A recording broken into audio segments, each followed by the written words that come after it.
I think the biggest part is that we're dealing with people's lives. Burnout is huge. Yeah. Post-COVID era, we're just trying to catch up. Tell me about the time that you went through hell and came back. Like, let's talk about the fact of like when you were down at the bottom 100%. and like what was happening and what that mindset was and how you got out of it. Hey there, welcome to the Peakality podcast, your new favorite spot for unlocking the best version of yourself. Ready to level up your life? We've got you. We're all about blending technology with human wisdom and the drive to be better, personally and professionally. Each week we dig into the real stuff, strategies, tools, and mindsets that cut through the noise and help you thrive. No fluff, just practical insights from experts, thought leaders, and people who've been there, done that. And we're here to break it all down into easy steps. Whether you're kicking off a fresh start or a physician seeking to inspire your patients, we've got stories, tips, and tricks to inspire growth in each area of life. Your peak potential's calling, starting right now. Hit subscribe, join our crew, and let's move forward today. Today's guest is Laurie Reid, a senior behavioral health program leader, strategist, global consultant, licensed marriage and family therapist, and international addiction professional with over 20 years of experience helping systems heal. From military service to C-suite advising, Laurie's journey spans therapy rooms, boardrooms, and national stages. She's an expert in clinical operations, accreditation, and behavioral health treatment facilities program strategies. And today she's here to talk about what it really takes to create systems that care, heal, and evolve. Let's dive in. Thank you seriously, Laurie, for doing this. Absolutely. I'm very excited to talk to you today about not only being a Navy veteran, and a woman, but and what that means. But also, you have gotten into behavioral therapy and now working with organizations to accredit them. So you have a wealth of experience, and would love to just kind of go back to what we'd been talking about before, which is, you know, how you transition. Whether you're a veteran or you've been out of service for 20 years, what that looks like personally, and then we can really get into what that looks like from a therapist perspective. Sure. And what that transition looks like. Yeah, sure. I think a lot of things that have occurred when you are transitioning out of anything, military, you're transitioning from your home life into college, to anything that you're transitioning into, there's a phase that you go through of uncertainty. And where do I fit? Where do I belong? And it's so much greater when you're in the veteran community, because that jumping off period, you go from having this group think to now you're individually thinking. And you don't normally have a lot of those supports when you go into the civilian world, and a lot of people don't know your language. They don't know your culture. They don't know where you have come from and where you need to go. You just know mission critical, you know where you need to go, you're told what needs to happen, and then you're going into a corporate world, or you're trying to go back to school and you're trying to find out where you fit in. And so for me, what I did is that after the military, I went straight to school. And I think that was really helpful for me.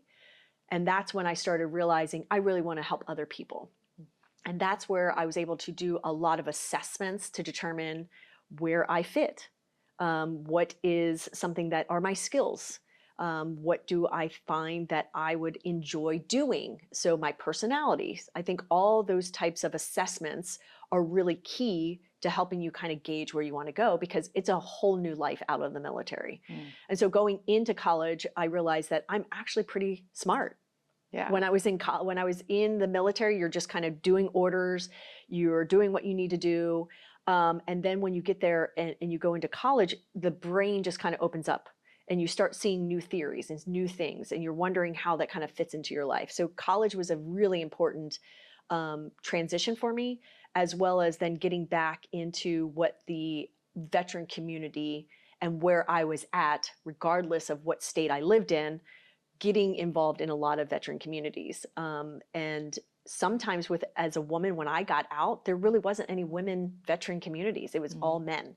So you're going to the VFW, you're going to the DAV, and it was all pretty much predominantly men. And so I love the fact that there's a lot more women veterans conferences and seminars and workshops, and a lot more that are available nowadays.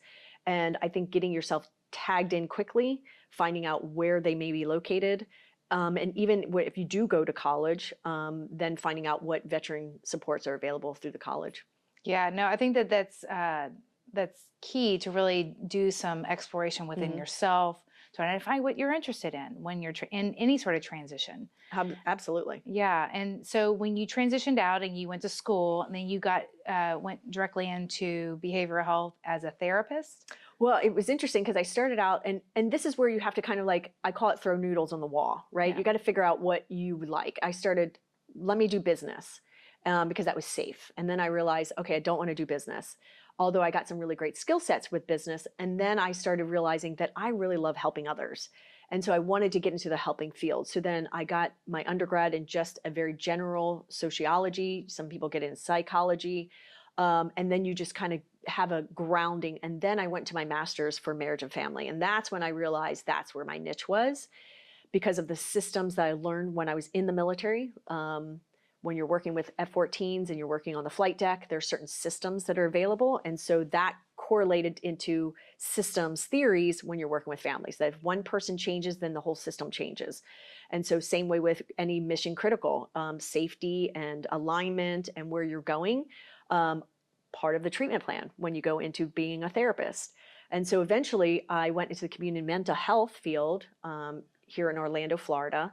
And it was an amazing opportunity for me to see how community works with behavioral health issues. And then I went into private, and then that's when I started realizing I'm much better served with helping the organizations maintain the systems and the processes to generate efficiency, effectiveness, and then ultimately the bottom line, because we are all in the business of helping others.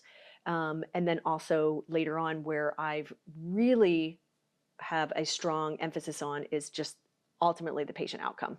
I love that. And their experience. Yeah, and I think that one thing you just said is huge. When one person changes, the whole system changes. And I think that that's very relevant to how when someone's in transition, when someone's moving from one phase or stage of their life to the next, they're changing. 100%. And so that's going to change the family dynamics. That's 100%. going to change the relationship that they have with their loved ones and their partner, what have you. So I think that is such a key insight that and highlight that we could really identify that, you know, when we are in transition, everything's changing around us. And how do you ground yourself so that you know how to navigate? Yeah, and I think we think that transitions have to be short. Yeah. And they have to be like fast. Yeah, quick fix. Yeah, and like we're such in a hustle culture. Yes. That says you got to do it by this time. Like we put deadlines and goals because we're just driven that way. And that's okay to have those things. But we also have to give us, and what I've really learned from just my own experiences through a lot of hardships that have happened over the past few years, is I have to give myself a lot of grace. Yes. And sometimes those goals that I was able to get fast and quick and overcome, they have to be slower. They have to kind of be a little bit less. They have to be a little bit more incremental, and give myself the grace and say, let's just slow down a little bit. Let's look at the whole picture of where we're going. Still have strategy, but that strategy just changes. It's not, let me just go to 0 to 60 in 2.5 seconds now. It's like, I might need to give myself an extra second. Yeah. To just breathe, to Well calm said. in, you know, and give yourself that opportunity to say, what is in alignment with me now that wasn't before?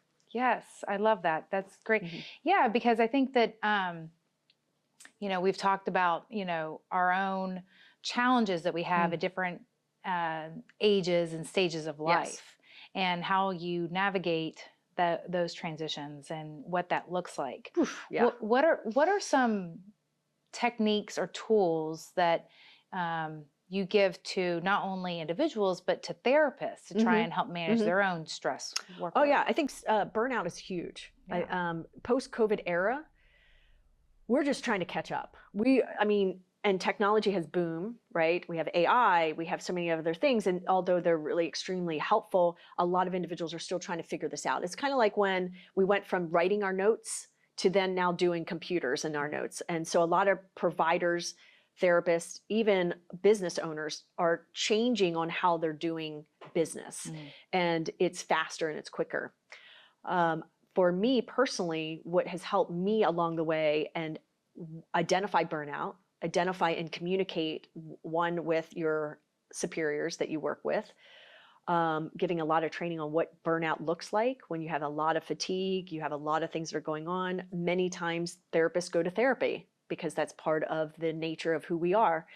And sometimes when you go to therapy, you're going to have things that are going to come up along the way, challenges that you got to just be able to realize that maybe I just need to take a step back for a brief period of time. And that's hard to do when you're getting paid to see clients. Yeah. And you have a business model or you work with a facility and you have to have a certain amount of caseload. That's going to be really challenging. And so part of that is to really be an advocate for yourself. Yeah. And realize what do you really truly need and what's in your control and what's outside your control. And sometimes within your control is being able to speak up. Yes. And that's the hard part. Yeah. Whether you're a patient or you're a therapist, 100%. you just need to recognize your needs. Yeah. Recognize your needs, right? And identify what those needs are and what you have control over those needs. Sometimes you may not be able to change your caseload, but you can do other grounding techniques. I've done a lot of journaling. That has helped me out tremendously in the morning time. I call it just my quiet time, my meditative time, where I'll journal. What is the intention for today? What am I looking for? Do I need to take some time aside to just breathe? I think breathing is a really big thing. I think we just run past the day, taking time to drink water, taking time to eat.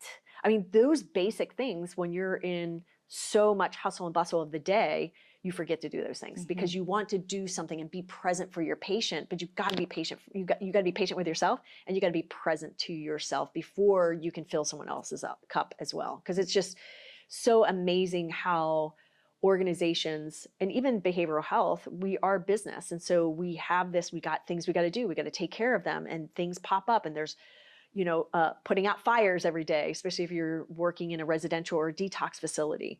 And what do you do and how do you take care of yourself? And so it goes back down from a leadership structure all the way down to the janitor that's working there. And we've all learned about that from different books that we've read and different things that we've looked at, that it is all about the leadership. And technically you are the leader of yourself. Yes. Oh, yes. I love that. Yeah, because I think what you're a patient or as a therapist, 100%. we are our own biggest advocates. Yes. My best friend that passed away from cancer, she tell me that all the time. Listen to your body, listen to what it's telling you, listen to your intuition, because doctors don't have the time to be your advocate. No. And they may not have all the information at one time.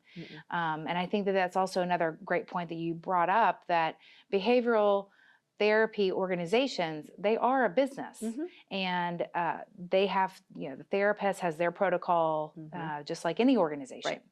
So I think that what is it that you would suggest an individual to do when they're seeking a therapist, and how best to identify or find, or questions to find the best therapist for them to talk to in a given moment? I think the number one thing is that there's a lot of different websites you can go to, one, and find out. What I look at, and which is kind of interesting, and this is all a business marketing kind of type thing that therapists do. They kind of go, here's all my specialties. And it's like, how can you be specializing in 10 different things? So you got to question that. You got to find out what gender you would like to have. Are they representing you in that kind of category? And what are you going to therapy for? Yeah. And I think that's the biggest thing. And so when you have a conversation with them, because you don't have to just set up an appointment with them and just willy-nilly see where it goes. You can actually ask those types of questions. That's great. Like interview the therapist. Yeah, interview your therapist. Like, that's great. How have you handled this before? What is your structure of these things? What have you specialized in? What schooling did you go to? I think, and it was interesting, I was just coming back from a conference, sitting next to someone, they were talking about how they were going to therapy, and they're like, they don't understand why their psychiatrist doesn't really do talk therapy with them. And I'm like, oh, well, let me help you understand. That's not their role.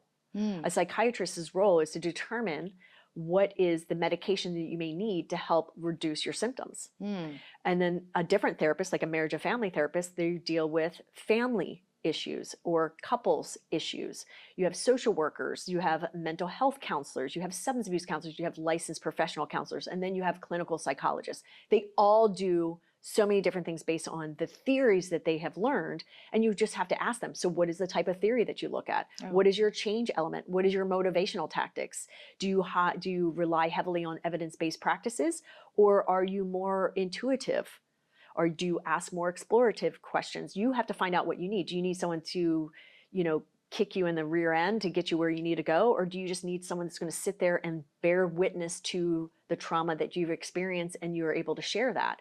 You just have to decide what are your needs. Yeah, that's beautiful. Don't give it over to the other person. I love that. I think that's great. I think we don't realize as an individual that would be seeking a therapist to really know that they're interviewing them. Yes. That also really looking at their specialties, but then also how they conduct their practice. Yes. I think that's a lot of things that an individual doesn't take into consideration when they're seeking a therapist, and that there are options out there. There's a lot of options, and that's where it can get extremely confusing, frustrating. Yeah. And that's where the grace comes into play, because you think that, in the back in the day, you just make a phone call and it's, Dr. Barry down the street, and you just go to Dr. Barry because Dr. Barry is the only one that's available. You have a plethora of a variety of options depending on your insurance, out of pocket, your expenses, what you need, what type of intensity. There's just so many that's there. And just realizing and asking those types of questions and interviewing them, because you're paying them to be helping you. Yes. And we forget that. We forget that our role is to allow them to help us based on the theories that they have learned and the education that they had. And that is why we're choosing that person or that service or that facility or that place that we want to go to. Absolutely. Just in providing a different perspective of what it is that you're going through, I think is instrumental in seeing things and moving beyond them, and identifying where you are in that time and space of our reality, and how to move beyond where you are. Right. And I think that we've, whether you're a veteran or not, we all have our challenges in any given moment. 100%. And we're seeking different tools.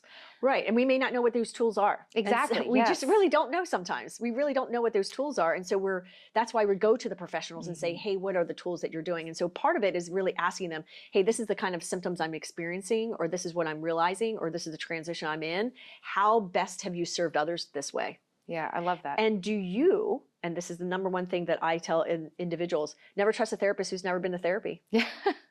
It's great. Because it's like, if you're not on the other side of it, you have no idea the challenge that when you are putting an intervention in, or you're putting in some kind of modification, how does that make the person feel? Because after I'm done working with that person, just like when I work with facilities, it's the same dynamic. You're just taking, family dynamics and putting into a corporation. There's a lot of anxiety. There's a lot of things that you got to guide them through.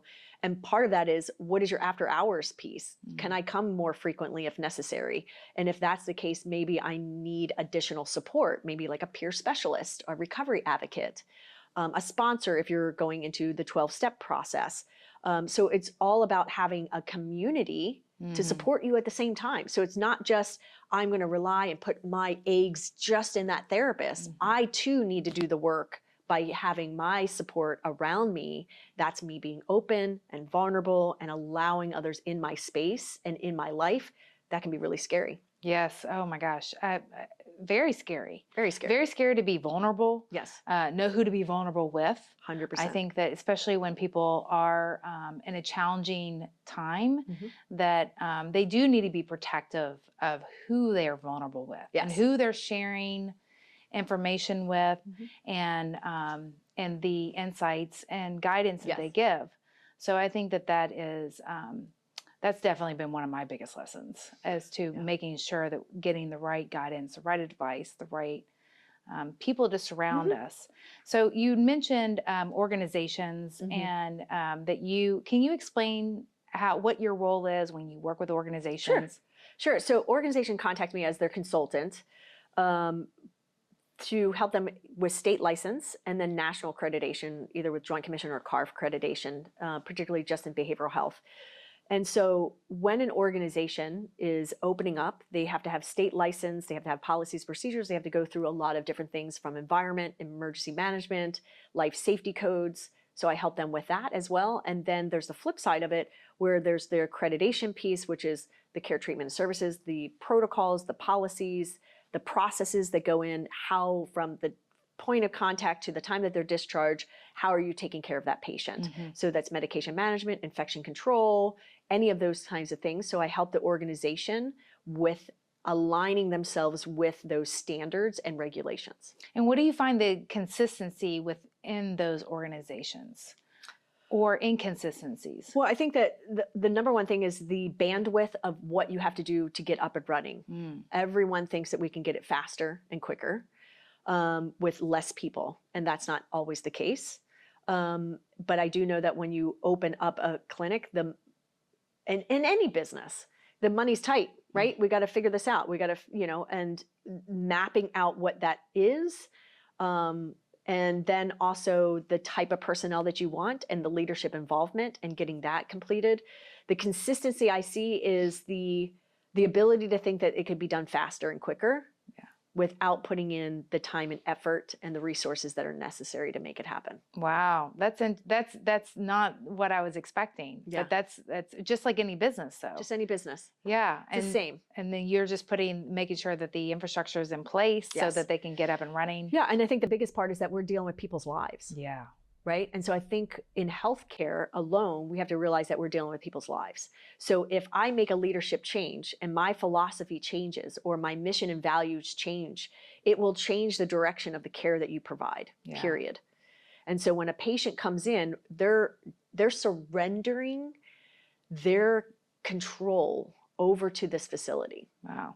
That's interesting. Whether they're staying there with residential treatment or their outpatient treatment. Right. They're it's still coming part of that organization in which the infrastructure that they are implementing programs, protocols for those patients. Yep. And 100% it goes down to the leadership. Wow. It all falls on the leadership, how the leadership is moving the company, where the leadership's philosophy is, what they believe in their change element and motivation, their belief in the staff. It all goes back down to leadership. So in any system, right? From when I was in the military to being at college with the professors, to my own community, I think those that have families and have children, it goes down to the parents and the leadership that goes into that structure of family systems, to then businesses. It all goes down to leadership and that leader and their vision and where they want to go. Yeah, I love that. That's amazing.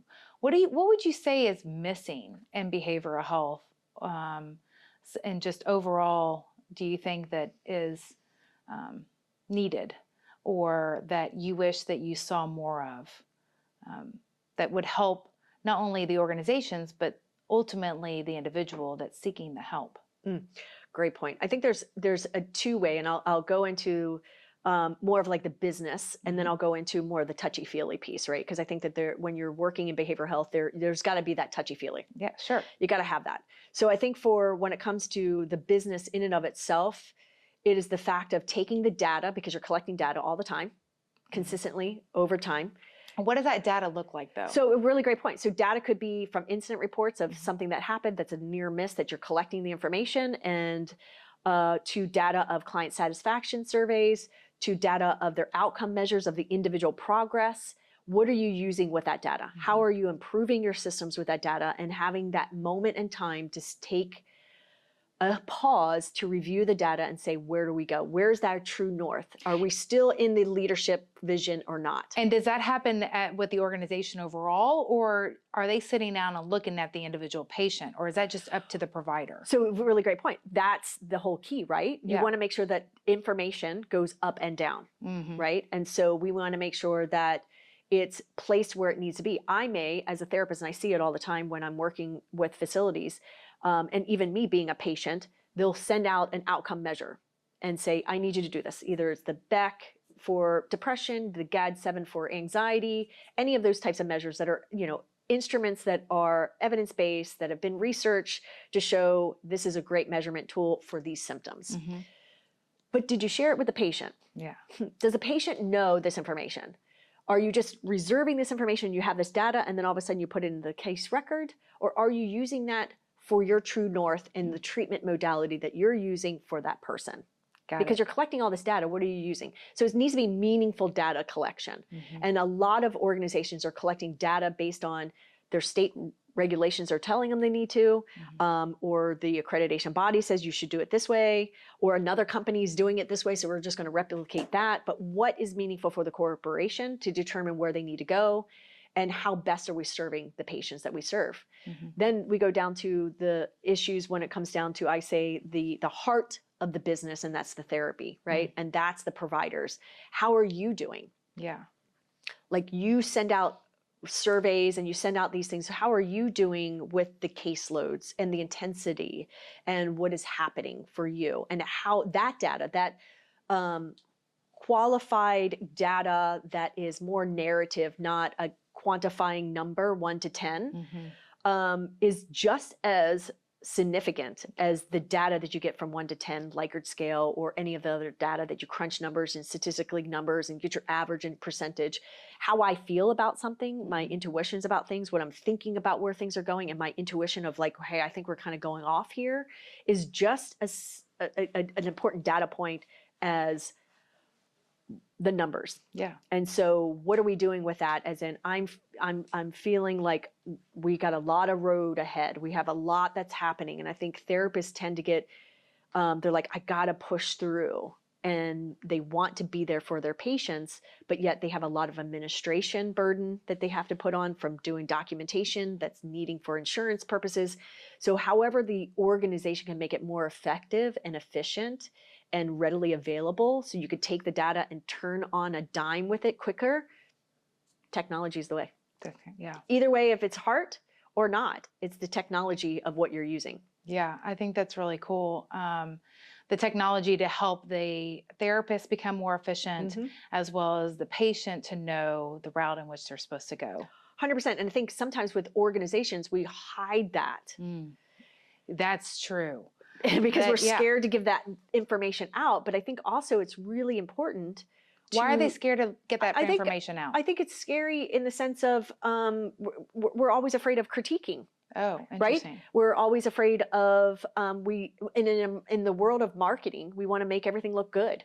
We want to have the best case scenario. We want to have the best outcome ever, instead of looking at the fact of this is how we changed. This is how we grew. This is what we took something that wasn't really the greatest, and now we made it better. And this is how we made it better. Yeah. And those are the success stories that we want to hear as well, right? Yes. Because we hear success stories over and over again. But tell me about the time that you went through hell and came back. Yeah, exactly. That's what I want to hear. That's the thing that I think is missing so much, is you hear but like, let's talk about the fact of like when you were down at the bottom 100%. And like what was happening and what that mindset was and how you got out of it. You know, like what were the tools? What were the people? What was the community? What was the, environment in which you continue to put yourself in? Yeah. And what was your mindset? Yeah, I think that's the biggest thing. And so when I went through a difficult time about 5 years ago, when divorce of 21 years, and then friends have just dissipated, because that's basically what happens when you get divorced. When you get divorced, that's typical. And then there was 2 significant suicides that have happened in my life during a period of time that was like 2 years. And then COVID, and then moving, and then trying to figure out where I need to be within my space. Because I'm teaching and working with organizations on suicide prevention. I was going to my PhD in addiction research with my dissertation in suicidality. And I'm like, I need to take a break. Yes. Like, this is way too much. And I had to take some time away. I still am working closely with my own self with intensive therapy and doing things that it's not a one and done. It's something that you now realize that you have to integrate this within your life. Yeah. And so when you look at those things, you're like, okay, what do I need to do? And what do I, like, every single day? Like, what is my wellness plan for today? Every single day. Like, I had to get down to the minutia of, I just need to drink water. Yeah. I just need to make sure I eat 3 meals a day. I mean, that's kind of where we were at. And now that with post-COVID, And the era that we're in, we believe that we're back before COVID happened.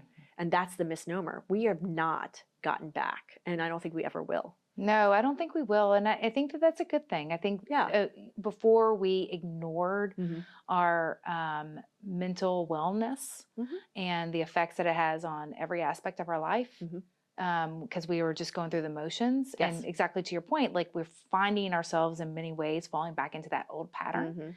But being present, recognize the, fundamental needs that you have, but recognizing where you are mentally. Yes. I think that that's huge. Yes. And giving yourself, like you said, grace, and then the foundation of what you need, just getting up and, drink enough water, eat enough food. I mean, sometimes you just have to, sometimes you just have to get down to the nitty gritty. Yeah. Like you can't add so much on to a system that's overloaded and burnt out and just like incapable of rising to the occasion. Yeah, absolutely. And so you have to kind of acknowledge, and what for me, it was like, I had to acknowledge where I was at. That I wasn't the superhero person that I thought I was. The Navy veteran that did everything and could do everything. Yeah. And then realizing that I'm not as smart as I thought I was when it comes to life and life hardships. And what do I need to do with that? So I need to learn resiliency skills. Or those tools, helped you in the past, but it may not serve me today. Yeah, exactly. It's not. It's like get up from your bootstrap, move forward, let's get going, mission critical, hustle bustle culture. I just realized I can no longer do that. Like my fight or flight systems and my nervous system's no longer able to handle that. So I need to do things that are exciting. I need to do things that are not, like we were talking earlier, no drama. Yes. I need to look at what is my personal self and just kind of tap into that and really get to know this new version of myself. I love that. I love that. Because that is different. Well, and I think that that's such a beautiful thing that we can both recognize, that as you get older, you become someone new. You evolve and your person, because I think a lot of people get stuck in the past and what it is that meant for them versus looking at where you are now and where you want to go. And what those possibilities are. And I think sometimes with the world of possibilities that's out there, how do you sort through it all, and how do you find your true north in that direction that you want to go? What tools or advice would you give people that are struggling, like to actually use or leverage or do to try and help them in that transition? I mean, we kind of touched base on it a little bit, but are there any specific tools that you feel as though are? Yeah, definitely. I think that, and let me just preface this with the fact of, because they work for me may not work for another. Sure, absolutely. Yes. And I use this analogy often, and sometimes you just have to throw noodles to the wall and see what sticks for you. And so you have to try a lot of different things. And so what I have gotten down to, and I share that in my book, Love You More, Embracing Grief, Healing, and the Power of Human Connections, is that you need others. Yes. You cannot do this alone. That is number one thing. You have to allow someone else in. Yes. And be very conscious of who that person is, or people. Correct. And because some of them can definitely steer you in the wrong direction.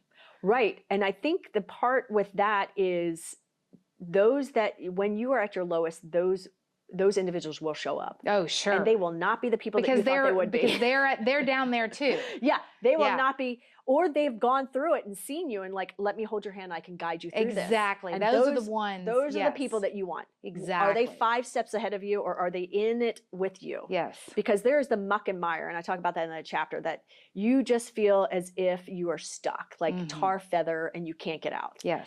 And it takes another individual to either sit with you and say, I've been there and I understand it. So you can then build that trust. Absolutely. And then move yourself out of it. Yes. Because I'm telling you, if you do not have those connections in the community and the support of those individuals that have gone before you, it's hard to pull yourself out of it when you are just completely shut down. Exactly. Because all the strength that I've had in the past from doing multiple different things, from flight deck, Persian Gulf, all these other things, from college to whatever, starting my own business, doing those types of things, none of those things mattered when you are broken. Yeah. and you feel so shattered. Yes.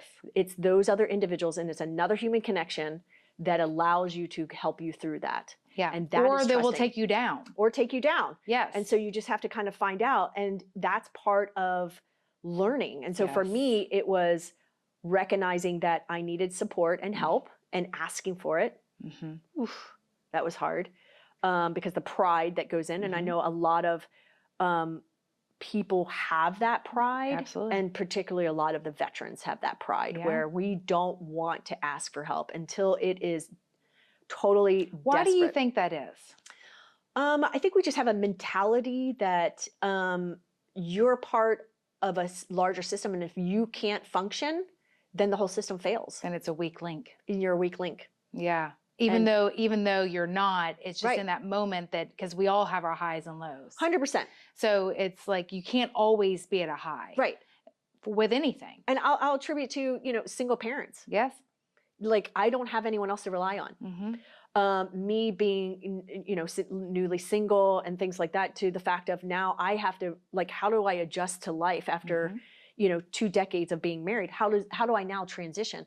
And so part of that is you're finding like-minded people. Yes. That's your community. Yeah. Like-minded people. And where that was at, and you have to put yourself out there. Yes. And that's the hardest part. And making sure that you're surrounding yourself with people that are striving. And positive. Exactly. And want to see good things for you and are encouraging you and not passive aggressive. Exactly. So there's just so many things that you're going to hit up against. And not bringing their drama into your life. I think that is key. Yes. Key.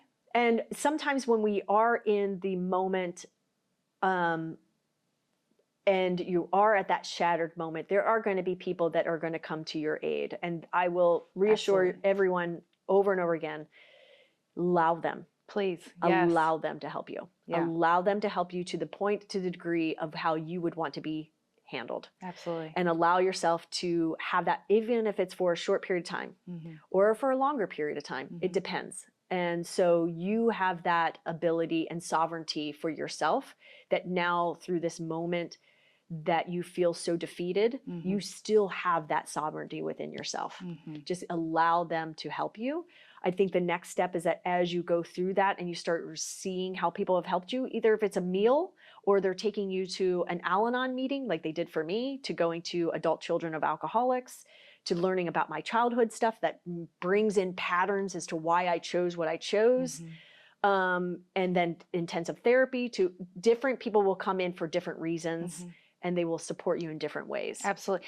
And I think that that's another key thing. I think recognizing that no one's perfect. 100%. That when we go through those stages, that those people come in, that they're not meant to be someone for you to completely rely on for everything, but for the key moments or insights that they bring. If it's simply bringing you to a meeting, if it's simply introducing you to other people, like recognize the benefit in which that individual is doing on your behalf. Yes. And being grateful for that, but not carry the expectation that they're to carry everything. Exactly. They're not here to carry everything for you. You still have to do the work. 100%. And so that's what I had to learn also. I have to do the work. I'm the one that has to do the inner work. I can make all the phone calls I want. I can go to all the meetings. I can do all the therapy. I can do working out, running, whatever it may be, right? Drink all the water, eat 3 meals a day, do it all. It's still the fact of I have to do the work. Absolutely. And I have to do the inner work. And I think that's the part where taking a step back and seeing that when you are faced with something, you have to do the work and you have to show up for yourself this time. You're not showing up for, let's say, your children, the school, the military, the business. You're showing up for yourself this time. And when you say do the work, like what does that even mean? Does that mean really like asking yourself the right questions, doing the right programs? Like what is doing the work? That's a really great question. I don't want it to be something to where you have to be waking up every day and motivated to do something, because that's not going to happen. Yeah, because sometimes it's just rest. Right. Like maybe that's what it's sometimes like, you may have to you're take going. naps. Yeah, exactly. Yeah. Sometimes you just have to take and disengage for a little bit. I think it's just doing the work is getting to know you. Like knowing you better. To me, it was sitting down, looking at lists of questions and asking myself certain questions and things that I wasn't sure about with 100, yes. myself. I went and asked people. Mhm. I was like, okay, Yep. this is my perspective Mhm. of what I'm doing. Can you give me some insight as Mhm. to, you know, what I'm doing wrong here and how I could look at this differently? Or, you know, and then sit down again and ask yourself and write it out. Mhm. Like, what is it that you want? What is it that you're seeking? And if you're uncertain, then ask yourself, or asking yourself the right questions. Right. What you're gravitating towards. At least that's what I've had to do. That was Yeah. like an exercise that I've done. Yeah, I think that, there's practicality of, journaling. Yes. That was really helpful for me. Every single day writing down something that I did good that day, instead of, because Love the that. negativity kind of comes in when Absolutely. you don't feel like you're up to your optimal level Mhm. consistently and over time, to looking at what I did well that day. So at nighttime, I got a planner, and every day I wrote down what I did well that day. Like, what did I do that day? Because I was beating myself up negatively that I wasn't doing enough. Yeah. Then it's meditation. That was something that was really hard for me to kind of go into and understand, like sitting alone and just kind of being and meditating, and what the heck does that mean? And why do I have all these thoughts going in my brain? The monkey brain that kind of allows us to kind of just keep going. Absolutely. And finding time, going into nature was another thing. And putting myself out there. Yeah. I mean, going to events, doing things, getting myself out there again, getting with other people that are now, I would consider, more of my tribe than they were before. And that's hard with a lot of people that are struggling, wanting, like, literally just getting ready and like going to an event is a huge task. Yes. And exhausting, because it's stressful being in that environment. But I found that once you do it once and you do it twice, then you just kind of get used to putting yourself out in that new, even though it's vulnerable, it's less vulnerability once you've done it a few times. Yeah, and I think that it's part of the repetition that goes into play. Yeah, then you start seeing, I can do a little bit more now. I now need to gauge and say, okay, that's not working for me. I need to try something different. So doing the work is really asking yourself those questions. Yeah. Is this best serving me today? And what do I need today? And what does the, because it is broken down to a day-by-day situation. 100%. And so, like, the therapists that are out there that are like, okay, it's typical of saying, okay, what is the little girl inside? What does she need today? And what does she need right now? And being mindful and seeing that, where is that fit within? Just like when we ask our patients, how are you doing today? How am I doing today? Where am I at today? Where am I going? And so even just coming here, it was like, okay, I need some time to have my collection of thoughts and journal and just be chill for the morning before I came to this. And it's just like, you then start realizing what your needs are, and you start hearing what those needs are. And when you start giving what your needs are and fulfilling those, then you start building up that confidence again. You start building up your reserves. You start building up your resiliency. And definitely you start building up just the confidence to say, okay, I'm where I need to be. I'm right where I need to be. And that's okay. I love that. I think that's beautiful. Yeah. That's cool. This has been so helpful, just to really take a step back and look at, everything that I'm doing on a daily basis and how we're looking at it. I think that's really great. Is there anything else that you feel as though that you would want an individual or a therapist, organization to kind of grasp or know moving forward or in this conversation? Sure. If they're struggling? Yeah, I think the thing that comes into factor is that, we're humans having a human experience, and let's not forget that. Yeah. Even in the noise. Yeah. In the noise. Sometimes we have to disengage from the noise, whether that's going into nature, going into a meditative state, going to with a circle of friends, whatever it may be. But I think that let's not miss out on the fact of that we're humans. Yes. And that we have a human connections, and that sometimes we have rough days, and sometimes we may have rough seasons, and that's okay too. Yeah. Yeah. And it doesn't define who you are. No, it just continues to add to that character building, which I hate. Yeah. I hate that. No one likes a character building moment. Yeah, I hate that. Like, like when people are like, painful. When people are like, just let it go or whatever. It's like, okay, thank you very much. Or even just when I say, give yourself grace, what does that really mean? Yeah. And so part of it is that defining what it works for you. Yeah, I love that. And that part of the human condition is that we are going to have seasons. And when we see and get into that rhythm of what those seasons are, then you start realizing what are your needs during that period of time and really advocating for that. I love that. I think that's beautiful. Thank you, Laurie. Thank you. Oh, that's a good conversation. I've enjoyed this. Thank you. Awesome. Look forward to the next one. Absolutely.